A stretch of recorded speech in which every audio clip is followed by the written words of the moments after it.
കോഴിക്കോട് പാളയം പച്ചക്കറി മാർക്കറ്റ് പുതിയ കല്ലൂത്താംകടവിലേക്ക് മാറ്റി സ്ഥാപിക്കുന്നതുമായി ബന്ധപ്പെട്ട് പ്രതിഷേധത്തിലാണ് ഇവിടുത്തെ വ്യാപാരികൾ. നമ്മൾ ഇപ്പോൾ ഉള്ളത് ഈ പാളയം മാർക്കറ്റിൽ തന്നെയാണ്. ഇവിടുത്തെ കെട്ടിടങ്ങൾ ഏതാണ്ട് 60 വർഷം പഴക്കമായി എന്നുള്ള കാരണം കൊണ്ടാണ് കോർപ്പറേഷൻ മാർക്കറ്റിനെ പുതിയൊരു സ്ഥലത്തേക്ക് മാറ്റി സ്ഥാപിക്കുന്നതിന്റെ ഭാഗമായിട്ട് കല്ലൂത്താം കടവ് പുതിയ മാർക്കറ്റിലേക്ക് മാറണമെന്നുള്ള തീരുമാനമെടുത്തത്. ഇപ്പോൾ ഈ കോഴിക്കോട്ടെ ഈ പാളയം മാർക്കറ്റിലെ വ്യാപാരികൾ 48 മണിക്കൂറത്തെ റിലേ നിരാഹാര സമരത്തിലേക്കെല്ലാം നീങ്ങുകയാണ്. ചേട്ടാ, എന്താണ് നമ്മളുടെ ആവശ്യം? നമ്മുടെ ആവശ്യം പൈതൃകമായ പാളയം പച്ചക്കറി മാർക്കറ്റ് ഇവിടെ തന്നെ നിലനിർത്താം. അതിനുള്ള എല്ലാ സൗകര്യവും ഈ പാളയത്ത് തന്നെ ഉണ്ട്. ഇതിന്റെ ബാക്കിലേക്ക് സ്ഥലമുണ്ട്. ആ സ്ഥലം കൃത്യമായിട്ട് കോർപ്പറേഷൻ ഏറ്റെടുത്തിട്ട് ഒന്നുംപാടി വികസിപ്പിക്കാനുള്ള എല്ലാ സാഹചര്യവും ഇവിടെ തന്നെ ഉണ്ട്. കല്ലൂത്താംകടവിൽ പുതിയ വ്യാപാരികൾ വരുന്നതിൽ നമ്മൾക്ക് തടസ്സമൊന്നുമില്ലല്ലോ അല്ലേ? പുതിയ വ്യാപാരികൾ വരുന്ന ഈ കോർഡിനേഷൻ കമ്മിറ്റി ഭാരവാഹികളുണ്ട്, അവരുമായിട്ട് ചർച്ച ചെയ്യാം.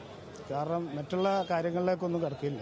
കോർപ്പറേഷന്റെ ഭാഗത്ത് ഒരു അനുഭാവ തീരുമാനം വന്നില്ലെങ്കിൽ ശക്തമായ സമരപരമായിട്ട് മുന്നോട്ട്. കോർപ്പറേഷന്റെ ഭാഗത്തുനിന്ന് അനുഭാവപൂർവ്വമായുള്ള ഒരു തീരുമാനവും ഞങ്ങൾ പ്രതീക്ഷിക്കുന്നില്ല. കാരണം ഞങ്ങൾ ഈ സമരം തുടങ്ങിയിട്ട് ഇന്നൊന്നല്ല, എത്രയോ സമരങ്ങൾ നമ്മൾ നടത്തിയിട്ടുണ്ട്.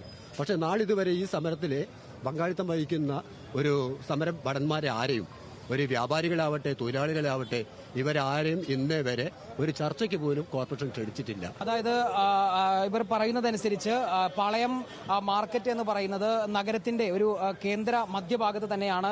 തൊട്ടപ്പുറത്ത് പാളയം ബസ് സ്റ്റാൻഡും റെയിൽവേ സ്റ്റേഷൻ അടക്കമുള്ള സ്ഥാപനങ്ങളെല്ലാം നിലനിൽക്കുന്നത് കൊണ്ട് തന്നെ വ്യാപാരികൾക്ക് ഇവിടെ ആയിരിക്കും ഒരു മികച്ചൊരു ജീവിതമാർഗം തന്നെ ലഭിക്കുക എന്നുള്ളതാണ്.